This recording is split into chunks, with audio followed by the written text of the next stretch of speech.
नमस्कार मित्रों, आज की तारीख है 20 दिसंबर 2015 रविवार। ये वीडियो है पॉल्यूशन के ऊपर। जो भी दिल्ली में ऑड इवन फार्मूला निकाला वो तो एकदम वाहियात फार्मूला है, उसके ऊपर कुछ बोलना नहीं है। मतलब फेल हो जाएगा, अपने आप बंद हो जाएगा, कुछ खास है नहीं। पर वीडियो जनरल पॉल्यूशन के ऊपर है। अब 3-4 अलग अलग प्रॉब्लम है जिसको हम अक्सर एक मानते हैं। एक है पॉल्यूशन, दूसरा ट्रैफिक कंजेशन। देखो, ट्रैफिक कंजेशन और साथ में कभी कभी पार्किंग प्रॉब्लम करते हैं, पार्किंग। तो इसका ये पॉल्यूशन से डायरेक्ट कंट्रोल नहीं है। जैसे कि मान लो सारे व्हीकल इलेक्ट्रिक व्हीकल हो जाते हैं तो पॉल्यूशन कम हो जाएगा, लेकिन उससे ट्रैफिक कंजेशन कम नहीं होने वाला। और बाद में प्रॉब्लम एक रेकलेस ड्राइविंग है कि लोग 100 किलोमीटर की स्पीड के गाड़ियां घुमाते हैं, रॉन्ग साइड पे घुमाते हैं। तो अक्सर हम सोचते हैं कि वो ट्रैफिक कंजेशन से रिलेटेड है, पर वो भी अलग है। और फिर पॉल्यूशन भी बहुत टाइप के है। फूड पॉल्यूशन, जैसे फूड में केमिकल्स बहुत ज़्यादा है। एडल्ट्रेशन थोड़ा अलग हो गया कि पानी में दूध मिलाना, लेकिन मैं परमिटेड केमिकल का ही इतना इस्तेमाल करता हूँ कि दूध में ही ढेर सारे केमिकल्स आ गए, तो वो फूड पॉल्यूशन हुआ। एडल्ट्रेशन उसका एक्सट्रीम केस है। और फिर वाटर पॉल्यूशन, कि जैसे बहुत सारे पेस्टिसाइड वगैरह है जो किसान खेतों में डालते हैं, वो फिर ज़मीन के नीचे जाते हैं, तो उसकी वजह से अंडरग्राउंड वाटर पॉल्यूटेड हो जाता है। जो फैक्ट्रियां हैं वो अपना केमिकल वेस्ट है वो भी नदी में नाले में डालते हैं, तो उसकी वजह से पानी पॉल्यूट हो जाता है। फिर एयर पॉल्यूशन, फिर एयर पॉल्यूशन में भी फैक्ट्री का पॉल्यूशन अलग, व्हीकुलर पॉल्यूशन अलग, फैक्ट्री से पॉल्यूशन निकलता है वो अलग है, पावर प्लांट से पॉल्यूशन निकलता है वो अलग है, इलेक्ट्रिसिटी पावर प्लांट। और व्हीकुलर पॉल्यूशन में भी फिर 2 wheeler, 3 wheeler, car, trucks.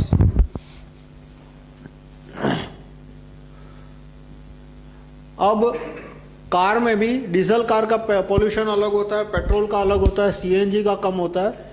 Electric vehicle का पॉल्यूशन न के बराबर होता है, लेकिन इलेक्ट्रिक व्हीकल में जो बैटरी का पॉल्यूशन है मतलब वो कम है, मैनेजेबल है, लेकिन वो हमें इग्नोर नहीं करना चाहिए।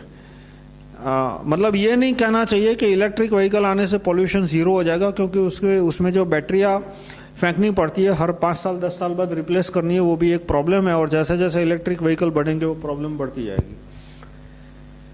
अब हाँ, मैं सॉल्यूशन पे आता हूँ कि ये जो पूरे प्रॉब्लम है वो कैसे कम हो सकते हैं। तो रेकलेस ड्राइविंग का प्रॉब्लम है वो करप्शन इन जुडिशरी की वजह से, कि जज है वो रिश्वत लेके छोड़ देते हैं। जैसे सलमान खान, तो उसमें ऐसा नहीं है कोई कानून में कमी है या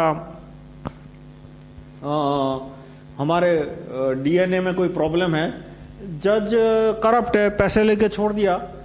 तो अब मान लो जज ने सजा की होती, तो जो आदमी 160 की किलोमीटर की स्पीड के गाड़ी चलाता है, आदत है जिसको, जज ने यदि सलमान को जेल में भेजा होता तो वो 160 पे ब्रेक लगा के 120 कर देता। अब जज ने पैसे लेके छोड़ दिया सलमान को, तो वो आदमी एक्सीलरेटर बढ़ा देगा, 160 की स्पीड 200 हो जाएगी, 2 लोग और मरेंगे। तो इसी तरह से ऐसे बहुत सारे केस हैं। हम देखते हैं गुड़गांव में एक BMW वाले ने एक गाड़ी उड़ा दी थी, वो भी कुछ 150-200 की स्पीड पे चल रही थी, प्रेग्नेंट औरत थी, उसमें मर गई, उसका बच्चा जो उसकी कोख में था वो भी मर गया। अभी तक उस केस का जजमेंट नहीं होगा, कुछ साल मतलब 1.5-2 साल हो गए उसको। तो रेकलेस ड्राइविंग है वो बेसिकली प्रॉब्लम है corruption in police, corruption in जजेस। उसकी वजह से उसका सॉल्यूशन है राइट टू रिकॉल जज, right to recall jury system. अब पॉल्यूशन और ट्रैफिक कंजेशन पे आते हैं, तो उसके लिए एक इंजीनियरिंग सॉल्यूशन है और दूसरा एडमिनिस्ट्रेटिव लॉ, जैसे right to recall jury system और इकोनॉमिक लॉज। ये तीनों है। एडमिनिस्ट्रेटिव लॉज आएंगे, साथ में इकोनॉमिक लॉज, ताकि ये प्रॉब्लम कम करने के लिए पैसा मिले और पैसे का जो खर्चा हो रहा है वो कम हो जाए। और साथ में इंजीनियरिंग सॉल्यूशंस, और इंजीनियरिंग में कुछ कुछ सिंपल है, जैसे फुटपाथ बढ़ाना, ज़ेब्रा क्रॉसिंग अच्छा करना, अंडरपास करना, और कुछ कुछ काफ़ी कॉम्प्लिकेटेड है, जैसे कि बड़े पैमाने पे इलेक्ट्रिक व्हीकल पे स्विच ओवर करना। अब टोटल ओवरऑल सॉल्यूशन क्या है? पहले वेल्थ टैक्स। वेल्थ टैक्स से क्या होगा? वेल्थ टैक्स के बारे में मैंने डिस्क्रिप्शन दिया है अपनी किताब में, चैप्टर 25 में। मेरी बुक आपको मिलेगी इस लिंक पे, http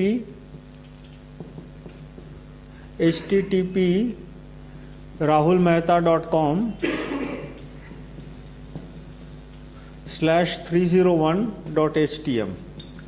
इसमें चैप्टर 25 में टैक्सेशन के ऊपर है, प्लस मेरा इसमें वीडियो भी है right to recall group channel में वेल्थ टैक्स के ऊपर, वो वीडियो भी आप देख सकते हैं कि जो वेल्थ टैक्स मैंने प्रपोज किया है 2% of market value per year, beginning में 1%, फिर बढ़ के 2%, minus income tax paid, minus 15% of salary, minus other taxes paid such as electricity etcetera.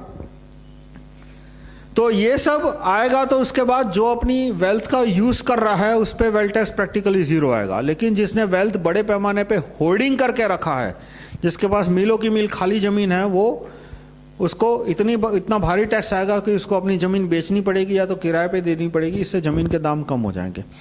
तो जमीन के दाम कम होंगे उससे क्या बेनिफिट होगा कि शहरों में बहुत सारे बीच में खाली जमीनों के पॉकेट्स है। जैसे मैं एक एग्जांपल दूं तो वो अहमदाबाद का है, मतलब जो लोग अहमदाबाद की ज्योग्राफी से परिचित है वो थोड़ा समझ पाएंगे। ये अहमदाबाद के नॉर्थ वेस्ट साइड का नक्शा है, घाटलोडिया एरिया, मतलब बोड़कदेव एरिया बोलते हैं। यहाँ पर है कर्णावती क्लब, यहाँ पर है गुजरात हाई कोर्ट, ये एसजी हाईवे है और ये एसपी रिंग रोड है इसके पीछे जो है। अब यहाँ पे जो जमीन है इस रेक्टेंगल में, कर्णावती क्लब से Gujarat high court, SG highway और एसपी रिंग रोड का जो रेक्टेंगल बनता है, वहाँ इतनी खाली जमीन है कि सिर्फ 40% जमीन पे भी यदि FSI 2 को मान के 3 बेडरूम और 2 bedroom hall kitchen 150 square yard का फ्लैट बनाया जाए तो मिनिमम 3 लाख 4 लाख फ्लैट बन सकते हैं। 3 लाख फ्लैट यानी कि 10 लाख लोग रह सके उतनी जगह। तो इतनी जगह खाली है वहाँ पे, तो भी वहाँ ज़मीन के दाम होंगे 50,000 रुपया स्क्वायर मीटर, 1 लाख रुपया स्क्वायर मीटर। तो इतनी ज़मीन के दाम क्यों है? क्योंकि वहाँ सारी होर्डिंग करके रखी है, मतलब और वो सस्ते दाम पे ज़मीन बेचने नहीं वाले। लेकिन जैसे उन पे टैक्स आएगा तो फटाफट ज़मीन सस्ते दाम पे बेचना शुरू करेंगे। तो उससे बेनिफिट क्या होगा कि यहाँ जो ज़मीन महंगी थी इतनी, उसकी वजह से लोगों को भोपाल और ये सारे एरिया में शिफ्ट करना पड़ा। यदि ये तो ट्रैफिक बढ़ गया, अब कोई आदमी भोपाल यहाँ पे रहता है तो उसको बोड़कदेव में या सिटी में तो इतना ट्रैवल करना पड़ता है। लेकिन ये सारी ज़मीन यदि बिकती तो यहाँ पे आबादी खड़ी करने की ज़रूरत ही नहीं थी, यहाँ इतने सारे फ्लैट बन जाते कि लोगों को दूर नहीं जाना पड़ता। तो शहर के बीचों बीच आप देखोगे कि बहुत सारे बड़े खाली ज़मीन के प्लॉट होते हैं, उन पे वेल्थ टैक्स आएगा, उन आदमियों को वो प्लॉट किराए पे देने पड़ेंगे, बेचने पड़ेंगे। तो अपने आप जो शहर का फैलाव हो रहा है वो फैलाव कम हो जाएगा और ट्रैफिक इस तरह से कम होगा। अब दूसरा बेनिफिट क्या होगा वेल्थ टैक्स के, कि एक तो हमें दिख रहा है कि फुटपाथ बनाने हैं और सड़कें चौड़ी करनी है, फुटपाथ भी चौड़े करने हैं। तो इसके लिए जो सड़क के दोनों ओर मकान दुकानें हैं वो हमें एक्वायर करने हैं, हमें यानी गवर्नमेंट को एक्वायर करने हैं। और उसकी वजह से उसके लिए पैसा चाहिए। देखो म्यूनिसिपालिटियों ने तो एक कानून पास कर दिया है कि म्यूनिसिपालिटी को सड़क चौड़ी करने के लिए ज़मीन एक्वायर करनी है तो वो फोकट के दाम पे कर सकते हैं, फ्री में, फोकट के दाम पे भी नहीं, एब्सोल्यूट फ्री में। बदले में उन्हें सिर्फ FSI सर्टिफिकेट देने की ज़रूरत है। जैसे गुजरात असेंबली ने कानून पास किया जून 2014 में, नरेंद्र मोदी के PM बनने के कुछ एक आध महीने के अंदर। क्या कानून पास किया कि यदि म्यूनिसिपालिटी को सड़क चौड़ी करने के लिए ज़मीन चाहिए तो 0 रुपीस दे के लिए एक्वायर कर सकती है, बदले में उसको सिर्फ FSI सर्टिफिकेट देना है। वो FSI सर्टिफिकेट किसी बिल्डर को बेचो और उसको जितना पैसा देना है देगा, वो तुम्हारे और बिल्डर के बीच में, म्यूनिसिपालिटी कोई पैसा नहीं देगी। पर ये कानून गलत है। कानून यही होना चाहिए कि जैसे सिंगापुर में है कि म्यूनिसिपालिटी यदि कोई प्रॉपर्टी एक्वायर करती है तो मार्केट रेट का मिनिमम डबल पैसा देती है, विथ कंडीशन कि बदले में वो सिर्फ घर खरीद सकता है। किसी का घर लिया है तो म्यूनिसिपालिटी उसको पैसा देती है और फिर यदि उसके पास एक ही घर था वो, तो इस कंडीशन से उसको एक्स्ट्रा पैसा देती है कि बदले में वो सिर्फ घर खरीद सकता है। मतलब उस अकाउंट में से चेक सिर्फ बिल्डर के नाम पे लिखा जाएगा, फ्लैट के बदले में लिखा जाएगा, वो सारे प्रोसेस फॉलो करनी पड़ती है। तो जिस आदमी की प्रॉपर्टी ले रहे हैं सड़क चौड़ी करने के लिए, फुटपाथ चौड़ा करने के लिए, उसको मार्केट रेट से डबल कंपनसेशन मिलना चाहिए, तो उसके लिए भी पैसा चाहिए।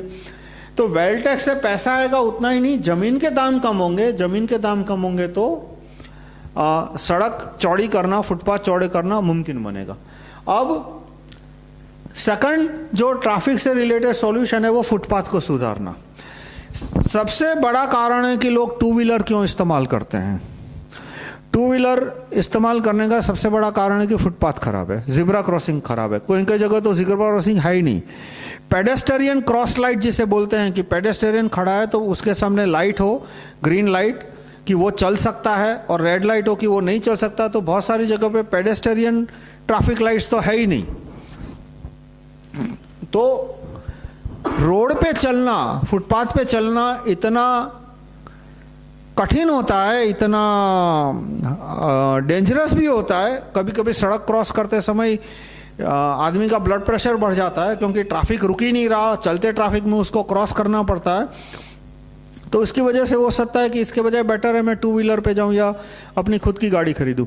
लेकिन जहाँ पे फुटपाथ अच्छा है वहाँ पे जो बस में से उतरकर आखिर के 300-400 मीटर चलना होता है घर जाने के लिए, ऑफिस के लिए, लास्ट माइल कनेक्टिविटी जिसको बोलते हैं, कि घर से बस स्टैंड तक, और बस में गए उसके बाद बस में कभी एक या दो एक आध बस चेंज करनी होती है तो बस स्टैंड से दूसरे बस स्टैंड तक, और वो नहीं भी है तो बस ने ऑफिस के पास उतारा तो बस स्टैंड से ऑफिस तक, और फिर शाम को रिटर्न जर्नी ऑफिस से बस स्टैंड, बस स्टैंड से घर। तो दिन में ऑन एन एवरेज आदमी को 1-2 किलोमीटर चलना पड़ता है।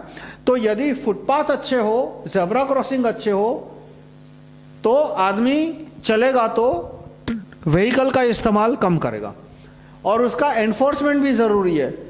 मतलब मैं जब अमेरिका में था, न्यूयॉर्क में था, तो किसी गाड़ी वाले की हिम्मत नहीं होती थी कि गाड़ी ज़ेब्रा क्रॉसिंग पे ले जाए क्योंकि फाइन इतना तगड़ा होता था। यहाँ पे आप कोई भी ज़ेब्रा क्रॉसिंग देख लो अहमदाबाद में, और शायद दिल्ली में भी, मतलब हर एक शहर में, शायद बॉम्बे में ट्रैफिक डिसिप्लिन थोड़ी अच्छी हो, तो गाड़ी वाले वो ज़ेब्रा क्रॉसिंग पे खड़ी कर देते गाड़ी कि पेडेस्टेरियन भाड़ में जाओ। उसका रीज़न क्या है कि एनफोर्समेंट ही नहीं होता, और पुलिस वाले भी थक जाते हैं क्योंकि पूरा रूल क्या होता है कि किसी एक आदमी को तुमने पकड़ा एक ऑफेंस के लिए, 2 ऑफेंस के लिए, 10 ऑफेंस के लिए, तो बाद में उसको कोर्ट में इतनी सजा होनी चाहिए कि उसको देख के दूसरे लोग सजा ना करें।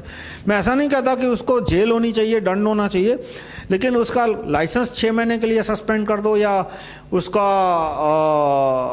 जिसको 15 दिन की कम्युनिटी सर्विस कहते हैं कि 15 दिन उसको कोर्ट में आके बैठना पड़ेगा, जेल नहीं होगी, या तो उसको कम्युनिटी के जो भी थोड़े बहुत काम होते हैं इधर उधर के वो करने पड़ेंगे। तो इस तरह की कोई सजा है ही नहीं।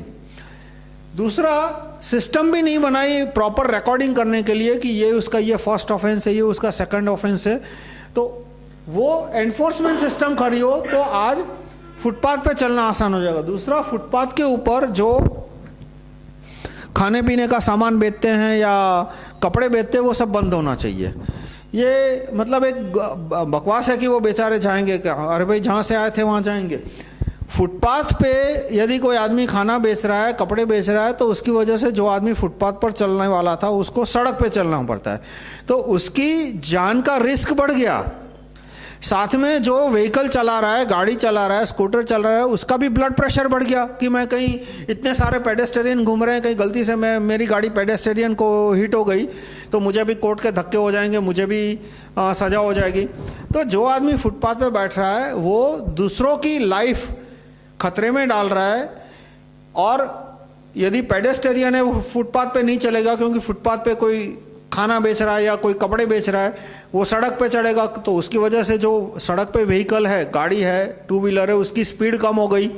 अब उनको ज़्यादा टाइम उनका बर्बाद होगा, उनका पेट्रोल ज़्यादा फूकेगा, पॉल्यूशन ज़्यादा होगा। मतलब मोरल ऑफ द स्टोरी क्या है कि फुटपाथ पे जो लोग खाना बेच रहे हैं, कपड़े बेच रहे हैं, उनको हटा देना चाहिए। और इसमें right to recall police commissioner आता है क्योंकि वो जो कपड़े खाना बेच रहे हैं वो पुलिस को हफ्ता देते हैं, या तो म्यूनसिपैलिटी का जो एनक्रोचमेंट डिपार्टमेंट होता है उसको हफ्ता देते हैं। और इसका सॉल्यूशन है right to recall police commissioner, right to recall district police commissioner, और राइट टू रिकॉल जज, और ज्यूरी सिस्टम ओवर पुलिसमैन। और दूसरा मैंने जो प्रपोजल किया है कि जितने भी स्पॉट है, डेजिग्नेटेड स्पॉट, जहाँ पे लगे कि यहाँ पे कोई यदि खाना बेचने वाला या कपड़े बेचने वाला बैठेगा तो प्रॉब्लम नहीं होगी, तो उसको ऑफिशियली उसको मार्क किया जाए, उसको एलोकेट किया जाए और उसका रेंट लिया जाए। और रेंट है वो पूरे शहर के लोगों में, पूरे देश के लोगों में बराबर बटेगा। वो मेरी MRCM की प्रपोजल है जो मैंने चैप्टर 5 में डिस्क्राइब की है। तो इन शॉर्ट फुटपाथ सुधारना ये प्योर एडमिनिस्ट्रेटिव काम है। देखो, नए फुटपाथ बनाने के लिए पैसा चाहिए, वो वेल्थ टैक्स से ही आ सकता है। और नए फुटपाथ भी तभी बनेंगे बड़े पैमाने पे जब जमीन के दाम कम हो। तो वेल्थ टैक्स से जमीन के दाम कम होंगे, तो वेल्थ टैक्स से उससे फुटपाथ बनाने का काम आसान हो जाएगा। फुटपाथ, जेब्रा क्रॉसिंग लाइट वगैरह। उसके बाद ट्रैफिक कंजेशन और पॉल्यूशन कैसे कम होगा? अंडरपास से। अंडरपास और डबल अंडरपास। डबल अंडरपास यानी कि एक क्रॉस रोड है, ऐसे इंटरसेक्शन है, तो उसके अंडरपास बना दिया ताकि वो जैसे कि मान लो ये सड़क है और इसका ये क्रॉस रोड है, ये 4 रास्ता है, तो इसका यहां पे ट्रैफिक को रुकना पड़ेगा तो टाइम तो वेस्ट होगा ही, कंजेशन भी बढ़ेगा, और साथ साथ में लोग हमेशा गाड़ी तो बंद नहीं कर सकते एक और फिर बाद दोबारा गाड़ी चालू करे, तो वो जितने भी गाड़ियां यहाँ पे खड़ी है वो थोड़ा पॉल्यूशन करेगी। लेकिन इसको अंडरपास मिल जाए तो गाड़ियां कम रुकेगी, तो उतना टाइम भी बचेगा, कंजेशन कम होगा और पॉल्यूशन कम होगा। और डबल अंडरपास यानी ये जो अंडरपास है उसके नीचे से भी ये अंडरपास, तो ये डबल अंडरपास है, तो ना इस साइड वाले को कहीं रुकना पड़ेगा ना इस साइड वाले को रुकना पड़ेगा, बस जब टर्न लेना है तभी थोड़ी देर के लिए रुकना पड़ेगा। तो इस तरह से अंडरपास और डबल अंडरपास के सिस्टम से ट्रैफिक कम होगा, पॉल्यूशन कम होगा। और जो पेडेस्टेरियन है उसकी भी स्पीड बढ़ जाएगी, क्योंकि अब जो व्हीकल को टर्न लेना है वही पेडेस्टेरियन को के रास्ते में आएगा। पेडेस्टेरियन यदि यहाँ से यहाँ जा रहा है तो जिस व्हीकल को सामने जाना है वो अंडरपास से निकल गया, जो व्हीकल पेडेस्टेरियन को इधर से इधर जाना है तो यहाँ ये साइड जाने वाले भी व्हीकल डबल अंडरपास से, अंडरपास के नीचे जो अंडरपास जा रहा है उसमें से निकल गए। तो पेडेस्टेरियन को कब रुकना पड़ेगा? जब किसी व्हीकल को टर्न लेना है। एक ये है। फिर दूसरा कि जितने रोड है उनमें से ज़्यादा रोड को वन वे बनाना पड़ेगा, क्योंकि रोड चौड़े करोगे तो बहुत ज़्यादा ज़मीन लेनी पड़ेगी। अब कुछ रोड है वो चौड़े हो ही नहीं सकते, इतने छोटे रोड है कि अब चौड़े करने में बहुत ज़्यादा बिल्डिंगें तोड़नी पड़ेगी, बहुत ज़्यादा दुकानें तोड़नी पड़ेगी, तो फिर उसको वन वे करना पड़ेगा। तो ये सारे केस बाय केस डिसीजन है, बैठे डिसाइड नहीं किया जा सकता कि किसको वन वे करना किसको नहीं करना पड़ेगा। एक गाइडलाइन है कि जो चौड़े रोड नहीं है उनको वन वे करना, पर ग्राउंड पे तो ये केस बाय केस डिसीजन से हो सकता है। इंजीनियरिंग सॉल्यूशन में है एक आइडियल सॉल्यूशन जो है, मतलब शायद 5 साल में भी हो जाए, 10 साल में भी हो जाए, शायद कभी ना हो, वो है सेल्फ ड्रिवन कार, मतलब automatic car. Google self driving car पे आप गूगल करना हो तो उसमें ड्राइवर होता ही नहीं है, उसमें कैमरा लगा होता है और पूरा कंप्यूटराइज सिस्टम होता है, वो खुद गाड़ी को ड्राइव करता है और वो सक्सेसफुल है, सेफ भी है। और तो हाइपोथेटिकली सारी गाड़ियाँ और सारे बस इलेक्ट्रिक बस हो जाते हैं, सारी गाड़ियाँ इलेक्ट्रिक कार हो जाती है और सारी गाड़ियाँ सेल्फ ड्रिवन हो जाती है, तो ये तीनों प्रॉब्लम सॉल्व हो जाएंगे, बहुत ट्रिवियल सॉल्व हो जाएंगे। अब वो कितनी जल्दी ये सिस्टम यूनिवर्सल हो सकती है वो थोड़ा फ्यूचरिस्टिक हो गया, इसलिए उसमें मैं नहीं जाऊंगा। पर एक सॉल्यूशन हमें माइंड में रखना चाहिए कि जितनी हो सके उतनी गाड़ियों को ज़्यादा सेल्फ ड्रिवन किया जाए, और ये सारी गाड़ियाँ फिर भारत में बनानी पड़ेगी, क्योंकि हम सारा का सारा यदि बाहर से लाते हैं तो फॉरेन एक्सचेंज बर्डन बढ़ जाएगा, वो अपने आप में कोई सॉल्यूशन नहीं है। तो इलेक्ट्रिक कार और उसके सारे पार्ट्स, अभी भी जो इलेक्ट्रिक ऑटो रिक्शा है, अभी कुछ दिन पहले ही मेरी एक इंजीनियर से बात हुई, उन्होंने कहा कि इलेक्ट्रिक ऑटो रिक्शा वायबल है, पर अभी सबसे बड़ी प्रॉब्लम कहाँ आती है कि उसका जो पूरा कंट्रोल्स मॉड्यूल है वो इम्पोर्टेड है, कोई मेड इन चाइना होगा या मेड इन जर्मनी होगा, तो वो क्यों महंगा पड़ता है कि उसमें छोटी भी फॉल्ट हो तो यहाँ के टेक्नीशियन को पता ही नहीं है कि उसको रिपेयर कैसे करें, तो उसको वापस चाइना भेजना पड़ता है। उनकी कुछ शॉप्स भी होती हैं यहाँ पे जो रिपेयर करते हैं, लेकिन फिर वो बहुत ज़्यादा पैसा मांगते हैं। तो यदि पूरी की पूरी इलेक्ट्रिक बस या इलेक्ट्रिक कार या इलेक्ट्रिक रिक्शा यदि 100% मेड इन इंडिया है, इलेक्ट्रिक बस, ई रिक्शा, वो पूरी की पूरी 100% मेड इन इंडिया है, मतलब चिप्स के सिवा सब कुछ मेड इन इंडिया हो। चिप्स भी मेड इन इंडिया होनी चाहिए, पर चिप्स को मेड इन इंडिया बनाने में तो शायद 5 साल और निकल जाए। तो ये एक बहुत ही वायबल सॉल्यूशन है कि इससे पॉल्यूशन कम हो जाएगा।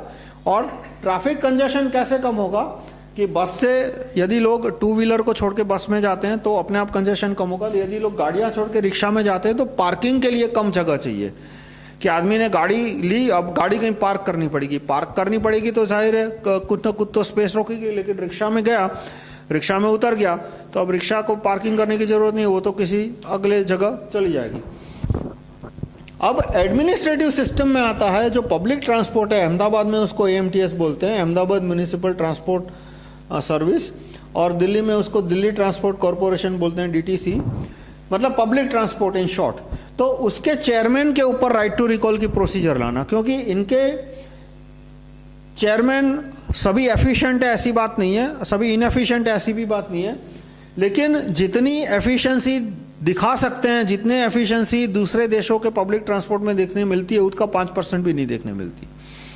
तो इनके चेयरमैन के ऊपर राइट टू रिकॉल की सिस्टम आएगी तो अपने आप इनकी एफिशिएंसी बढ़ेगी। और दूसरी इंपॉर्टेंट सिस्टम है jury system over DTC AMTS staff. DTC Delhi transport corporation, AMTS Ahmedabad municipal transport service, आपके शहर का लगा लो यहाँ पे जो भी है, ज्यूरी सिस्टम ओवर जो भी आपका पब्लिक ट्रांसपोर्ट सिस्टम का शॉर्ट फॉर्म है उसके ऊपर। ये ज्यूरी सिस्टम बहुत इंपॉर्टेंट है, क्योंकि यदि उनका स्टाफ बदतमीजी करता है, यदि स्टाफ बदतमीजी करता है तो चेयरमैन के पास न इतना टाइम होता है, न ही उतनी ताकत होती है कि वो अपने स्टाफ के सामने कोई एक्शन ले सके। चेयरमैन है वो अपने स्टाफ के एक्शन लेने से डरते हैं, पर्सनली नहीं डरते, वो ऐसा नहीं सोचते कि भाई ये आदमी आके मुझे मार देगा, लेकिन वो सोचते हैं कि उसने स्टाफ के खिलाफ कोई एक्शन लिया और दूसरे दिन स्टाफ ने स्ट्राइक पे चले गए, या तो स्टाफ है वो गो स्लो कर दिया, या तो इनडिसिप्लिन बढ़ा दी, तो अंत में वो बदनाम होंगे। मान लो DTC वो स्ट्राइक पे जाती है तो ट्रैफिक सारा जाम हो गया, सिटीजन को कठिनाई होगी और बदनामी चेयरमैन की या मिनिस्टर की होगी। इसलिए जो चेयरमैन मिनिस्टर है वो स्टाफ के खिलाफ एक्शन लेने से डरते हैं। तो इसका सॉल्यूशन ज्यूरी सिस्टम है कि यदि स्टाफ बहुत ज़्यादा इनडिसिप्लिन करते हैं तो ज्यूरी इसको नौकरी से निकाल देगी। अब जो 10-20 हज़ार का स्टाफ है DTC का, AMTS का, वो 2 करोड़ नागरिकों के सामने लड़ने नहीं जाएगा कभी। और दूसरा वो देखेगा कि भाई सिटीजन ने हमें निकाला है, सिटीजन कोई मिनिस्टर नहीं है कि उसका कोई अपना एजेंडा हो, कोई उसका अपना मोटिव हो। तो ज्यूरी सिस्टम ओवर स्टाफ आएगा तो उससे ये जो स्टाफ का करप्शन है, इनडिसिप्लिन है, वो कम होगी, तो ये पब्लिक ट्रांसपोर्ट की एफिशिएंसी बढ़ेगी। उसके बाद जितने हो सके उतने ज़्यादा कैमरा रखना, वो रेकलेस ड्राइविंग को कम करने के लिए ज़रूरी है। और कैमरा से और भी फायदे हैं कि उससे जो सुपरविजन है पब्लिक ट्रांसपोर्ट के, जो बस है, ऑटो रिक्शा, उस पर सुपरविजन भी इंप्रूव होगा। फिर एक कानून जो कि अहमदाबाद में है लेकिन दिल्ली में नहीं है, अहमदाबाद में एक कानून है कि किसी को भी ऑटो रिक्शा चाहिए तो परमिट की ज़रूरत नहीं है। वो RTO में जाके कह सकता है मुझे ऑटो रिक्शा चाहिए, जो भी उसकी 1000-2000 की फ़ी है वो फ़ी भर दी और उसको फ़ौरन ऑटो रिक्शा का लाइसेंस मिल जाता है। कोई वेटिंग टाइम नहीं है, कोई परमिट नहीं है, मतलब यूँ समझो हफ्ते 10 दिन में मिल जाता है किसी को भी। तो उसकी वजह से ऑटो रिक्शा अहमदाबाद में इतने ज़्यादा है कि कभी वो मीटर से ही चलते हैं, कभी ज़्यादा नहीं मांगते मीटर से, और कभी बहुत कम मना करते हैं कभी कभी मना कि भाई इधर जाना है तो किराया को मना भी करते हैं, लेकिन रिलेटिवली रेयर होता है। और परमिट नहीं है, फटाक से ऑटो मिल जाता है। इसलिए जो ऑटो का किराया है, किराया यानी पूरे दिन का किराया, ऑटो में क्या होता है अक्सर अधिकतर कि ऑटो का मालिक कोई और होता है, उसके 20, 25, 50 ऑटो घूमते रहते हैं, और जो ड्राइवर होता है वो उसको दिन का 250 रुपया, 300 रुपया, 200 रुपया किराया देता है। तो अहमदाबाद में 24 घंटे का किराया कितना है? 150 रुपया ऑटो का। जबकि दिल्ली में मैंने जो सुना है, मुझे ठीक से मुझे भी नहीं पता, उसमें मैंने सुना है 250-300 रुपया 24 घंटे का। तो वो ज़्यादा क्यों है? क्योंकि वहाँ पे ऑटो की परमिट है, लेनी पड़ती है। तो यदि परमिट सिस्टम निकाल दी जाए तो ऑटो इतने सारे बढ़ जाएंगे, तो 1 मिनट के लिए लगेगा कि ट्रैफिक का प्रॉब्लम बिगड़ गया। पर जितने ज़्यादा, जितनी ऑटो रिक्शा का सर्विस इंप्रूव होगी, उतनी लोग गाड़ियाँ कम चलाएंगे, स्कूटर कम चलाएंगे, तो उससे ट्रैफिक कम होगा। उसके बाद सॉल्यूशन है कि जितने भी पार्किंग स्पॉट है सड़क पे, वो सारे पेड पार्किंग होने चाहिए। जो पार्किंग मीटर की टेक्नोलॉजी इतनी पुरानी है कि अमेरिका में 1930 में न्यूयॉर्क में और दूसरे शहरों में पार्किंग मीटर लगे थे। उसमें बहुत सादा था, सिक्का डालना होता है, घुमाना पड़ता है, और पार्किंग मीटर में सेट किया होता है कि भाई 25 सेंट का सिक्का डाले तो 15 मिनट। न्यूयॉर्क जैसे में थोड़ा महंगा होता है, न्यूयॉर्क में 50 सेंट का सिक्का, 2 सिक्के डालो 25 सेंट के, तब जाके ये 15 मिनट 20 मिनट का वेटिंग होता है। तो इसी तरह से पार्किंग मीटर लगा सकते हैं जिसमें 5 रुपये का सिक्का, 10 रुपये का सिक्का, और उसके ऊपर वो 5 मिनट 10 मिनट 15 मिनट खड़ा रह सके। तो जितने भी फुटपाथ के पास जितने भी स्पॉट होते हैं वो सारे पेड पार्किंग होनी चाहिए, तो उससे जो पैसा आएगा उससे फिर और पार्किंग लॉट बना सकते हैं। यदि फुटपाथ पे किनारे कोई आदमी फ्री में गाड़ी खड़ी कर सकता है, या तो फुटपाथ के ऊपर खड़ी कर सकता है, वो तो गैर कानूनी है फुटपाथ के ऊपर, तो भी उसका कोई एनफोर्समेंट नहीं होता। मैं अहमदाबाद में जाऊं या मैं दिल्ली में भी मैंने देखा था कि दिल्ली में लोग फुटपाथ के ऊपर गाड़ी पार्क कर देते हैं और उसको कोई फाइन नहीं करता। तो ये जो प्रॉब्लम है वो कैमरा से तो कम हो ही सकता है क्योंकि मॉनिटरिंग इंप्रूव होगी, पर उसके लिए बेसिक प्रॉब्लम क्या है कि पुलिस के ऊपर ज्यूरी सिस्टम नहीं है। तो जैसे किसी ने फुटपाथ के ऊपर गाड़ी पार्क की और 1 घंटा हो गया, 2 घंटा हो गया, आस में से एक कांस्टेबल निकला, दूसरा निकला, 10 कांस्टेबल निकले, किसी ने उस पर फाइन नहीं लगाया, तो उसकी वजह है कि पुलिस के ऊपर ज्यूरी सिस्टम नहीं है। यदि पुलिस के ऊपर ज्यूरी सिस्टम हो तो पुलिस का सुपरविजन इंप्रूव होगा, तो जिस किसी ने भी फुटपाथ के ऊपर गाड़ी पार्क की है उसको फाइन होगा, तो अपने आप वो फुटपाथ पे गाड़ी पार्क करना बंद कर देगा। तो इससे पार्किंग लॉट की डिमांड खड़ी होगी। आज न्यूयॉर्क में इतने सारे प्राइवेट पार्किंग लॉट है, आप दिल्ली में देखो प्राइवेट पार्किंग लॉट कितने हैं। तो इसका रीज़न ये नहीं है कि दिल्ली के लोगों के पास पैसा नहीं है। जो लोग 10 लाख की गाड़ी खरीद सकते हैं या 50 लाख की गाड़ी खरीद सकते हैं या 5 लाख की गाड़ी खरीद सकते हैं, वो पार्किंग के लिए 20 रुपये 30 रुपये दे सकते हैं। पार्किंग की टेक्नोलॉजी भी कोई इम्पॉसिबल टेक्नोलॉजी नहीं है। 50 साल पहले भी पार्किंग लॉट बनते थे, 6-6 फीट ऊंचे पार्किंग लॉट बनते थे। पर पार्किंग लॉट की डिमांड क्यों नहीं है? क्योंकि सड़क पे आदमी गैर कानूनी तरीके से फ्री में पार्किंग कर सकता है, तो कौन आदमी प्राइवेट पार्किंग लॉट बनाएगा? पर जैसे सड़क पे पार्किंग को फाइन लगना शुरू होगा और पार्किंग सड़क पे भी जो गाड़ियां पार्क की है उसमें पार्किंग मीटर लगेगा, तो अपने आप प्राइवेट पार्किंग लॉट भी आने शुरू हो जाएंगे। और प्राइवेट पार्किंग लॉट आएंगे तो पार्किंग का प्रॉब्लम सॉल्व होगा। पार्किंग का प्रॉब्लम कम होगा तो ट्रैफिक कंजेशन का प्रॉब्लम कम हो जाएगा। अब तो ये सॉल्यूशंस है बेसिक में। एक सॉल्यूशन है कि वेल टैक्स, उससे सड़क चौड़ी करना, उससे ज़मीन के दाम कम होंगे तो सड़क चौड़ी होगी, फुटपाथ चौड़े होंगे और इससे ट्रैफिक कंजेशन कम होगा, कंजेशन कम होगा, पॉल्यूशन भी कम हो जाएगा। उसके बाद फुटपाथ का सुपरविजन इंप्रूव करना, उसके लिए है jury system over policeman, right to recall traffic police commissioner. Public transport improve करना, तो RTR DT RTR public transport bus service का जो चेयरमैन है वो, और ज्यूरी सिस्टम, उसके स्टाफ के ऊपर ज्यूरी सिस्टम। और टेक्निकल सॉल्यूशंस है कि इलेक्ट्रिक रिक्शा को बड़े पैमाने पे इंट्रोड्यूस करना, इलेक्ट्रिक बस को बड़े पैमाने पे इंट्रोड्यूस करना, और एक फ्यूचर को ध्यान में रखते हुए सॉल्यूशन है वो तो जितने हो सके उतनी ज़्यादा सेल्फ ड्राइविंग कार्स जो है उसकी टेक्नोलॉजी पे कोई डेवलपमेंट पे ध्यान देना। तो उसके लिए भी फिर एडमिनिस्ट्रेटिव सॉल्यूशन ही आएगा कि jury system, right to recall वगैरह। कि अमेरिका में क्यों इतने सारे सॉफ्टवेयर में, हार्डवेयर में इनोवेशन हो रहे हैं? क्योंकि वहाँ पर राइट टू रिकॉल है, वहाँ पर ज्यूरी सिस्टम है, मल्टी इलेक्शन है, रेफरेंडम है। वो सारे कानून यहाँ नहीं है, इसलिए यहाँ पे जो आदमी फैक्ट्री खोलता है उसको ज़्यादा हैरेसमेंट होता है, उसकी तरक्की कम होती है। तो जो टेक्नोलॉजिकल इनोवेशन है उसके लिए भी ये सारे एडमिनिस्ट्रेटिव कानून हमें लाने पड़ेंगे। तो मैं आपसे रिक्वेस्ट करूँगा कि आप ये जो भी कानून है ट्रैफिक से related, wealth tax, right to recall, jury system, वो कानून लाने के लिए प्रयत्न करें। आप एमपी एमएलए को एसएमएस से ऑर्डर भेजो कि ये सारे कानून गैजेट में छापे। धन्यवाद। तो और ट्रैफिक कंजेशन और पॉल्यूशन, उससे रिलेटेड एक लॉन्ग टर्म, मतलब काफ़ी लॉन्ग टर्म, ये इम्प्लीमेंट करने में तो 5-7 साल मिनिमम लग सकते हैं, और वो भी वेल टैक्स आने के बाद। वेल टैक्स नहीं आएगा तब तक तो ये सोचना भी टाइम पास है। वो ये है कि आप न्यूयॉर्क सिटी का स्ट्रक्चर देखना। न्यूयॉर्क सिटी मैप पे देख लेना, न्यूयॉर्क सिटी का 14 स्ट्रीट के ऊपर का स्ट्रक्चर। 14 के स्ट्रीट से नीचे का है वो तो बहुत पुराना है, 1860 से पहले का शहर है। 1860 में ग्रिड प्लान आया था। तो 14th स्ट्रीट के ऊपर का जो हिस्सा है वो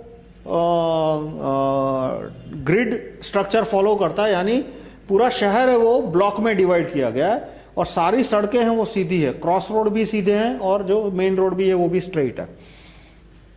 अब मैंने जो प्रपोज किया स्ट्रक्चर वो क्या है कि पूरा सिटी है वो ब्लॉक स्ट्रक्चर होगा, 500, एक साइड 250 मीटर, दूसरी साइड 500 मीटर। क्यों स्क्वायर नहीं है वो भी मैं बताता हूं।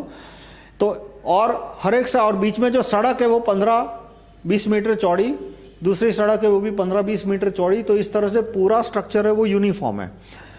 तो और ये जो क्रॉस रोड है उसमें भी सारे नहीं तो जितने हो सके एक के बाद एक इंप्लीमेंट कर सकते हैं। हर एक में एक ही दिन में आना जरूरी नहीं है कि यहां पे जो व्हीकल, इसमें जो 4 लेन है और सारी सड़क है वो 1 वे है। ये सड़क भी 1 वे है, ये दूसरी सड़क है वो उल्टी डायरेक्शन में है, तीसरी सड़क है वो इस तरह से 1 वे है, एक सड़क है वो इस तरह से 1 वे है और दूसरी सड़क है वो इस तरह से 1 वे है। तो जिसको टर्न लेना है उसको घूम कर आना पड़ेगा। पर उससे पेडेस्ट्रियन की तकलीफ बहुत कम हो जाती है कि उसको जब रोड क्रॉस करना है तो उसको दोनों साइड का ट्रैफिक नहीं देखना पड़ता, सिर्फ एक ही साइड का ट्रैफिक देखना है। अब ये साइड जो ट्रैफिक ये 4 रास्ते पे आएगी, क्रॉस रोड पे आएगी, उसके लिए अंडरपास है तो वो नीचे से जा सकता है। और ये यहां से जो ट्रैफिक हो रहा है उसके लिए डबल अंडरपास, यानी कि ये जो अंडरपास जा रहा है उसके नीचे दूसरा अंडरपास जा रहा है, यानी वो अंडरपास के भी नीचे से अंडरपास से वो जा रही है। मतलब कि यहां से कोई गाड़ी सीधी जाना चाहती है तो उसको कहीं रोकना नहीं पड़ेगा, सिवा कि अंडरपास नहीं बने यदि, और सारे अंडरपास एक ही दिन में नहीं बन सकते। तो अंडरपास नहीं बना यहां तो रुकना पड़ेगा, यहां पे अंडरपास बन गया तो यहां पे नहीं रुकना पड़ेगा। तो इस तरह से गाड़ी है, बस है, वो सीधी, यदि रुकना नहीं है तो वो सीधी सीधी सीधी निकल जाएगी। उसको रुकना कब पड़ेगा? जब उसको टर्न लेना है। जबकि जैसे कि यहां से कोई गाड़ी जा रही है, उसको यहां पे टर्न लेना है तो उसको यहां पे रुकना पड़ेगा। अब इससे पेडेस्ट्रियन का काम भी आसान हो गया, क्योंकि जो गाड़ी सीधी जा रही है वो अंडरपास से निकल गई तो पेडेस्ट्रियन को रुकने की जरूरत नहीं है। पेडेस्ट्रियन को रुकने की कब जरूरत पड़ेगी? जब यहाँ पे किसी गाड़ी को टर्न लेना है। तो गाड़ी को टर्न लेना है तो थोड़ी देर के लिए पेडेस्ट्रियन ट्रैफिक चालू रहेगा, फिर थोड़ी देर के लिए पेडेस्ट्रियन के लिए रेड लाइट होगी और जो गाड़ी को टर्न लेना है वो निकल जाएगी। पर जिन गाड़ियों को सीधा जाना है वो पेडेस्ट्रियन से कॉन्फ्लिक्ट में नहीं आएगी। तो इस तरह से पूरे शहर का स्ट्रक्चर है वो ग्रिड स्ट्रक्चर, ग्रिड की लंबाई 250 मीटर और दूसरी साइड पे 500 मीटर, दूसरी साइड पे 500 मीटर। क्यों? क्योंकि ये साइड है वो डबल अंडरपास है, वो अंडरपास के भी अंडरपास जाता है, इसलिए उसको ज्यादा स्पेस चाहिए। तो 250 मीटर की स्पेस इसके लिए कम पड़ेगी। और यहां पे पेडेस्ट्रियन अंडरपास, यहां पे, यानी कि पेडेस्ट्रियन को यदि ये रोड क्रॉस करना है तो एक ऑप्शन है कि वो सीधा यहां तक जाए, यहां पे जिब्रा क्रॉसिंग से क्रॉस करे, फिर वापस आए। तो वो कभी कभी पेडेस्ट्रियन डिसिप्लिन फॉलो नहीं करते, वो सीधा रोड क्रॉस करने की कोशिश करते हैं तो एक्सीडेंट बढ़ जाते हैं। जो कार या स्कूटर चला रहे हैं उनका ब्लड प्रेशर बढ़ जाता है। लेकिन यदि पेडेस्ट्रियन अंडरपास हो तो ज्यादा से ज्यादा लोग पेडेस्ट्रियन अंडरपास का उपयोग करेंगे, सड़क के ऊपर कम चलेंगे।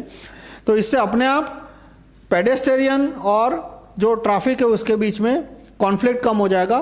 तो ज्यादा लोग फुटपाथ का उपयोग करेंगे और गाड़ियां भी जल्दी जाएगी, तो इससे कंजेशन कम हो जाएगा। और फिर और आगे करना हो, देखो एंड में तो ट्रैफिक का प्रॉब्लम क्या है कि ज्यादा से ज्यादा मल्टी लेयर, ज्यादा से ज्यादा लेयर बनाते जाओ। जैसे सबवे, तो सबवे एफिशिएंट क्यों है? क्योंकि उसकी अपनी लेयर है, सबवे के अपने टनल है, वो टनल थोड़े नीचे है, इसलिए वो कार या पेडेस्ट्रियन के कॉन्फ्लिक्ट नहीं आते।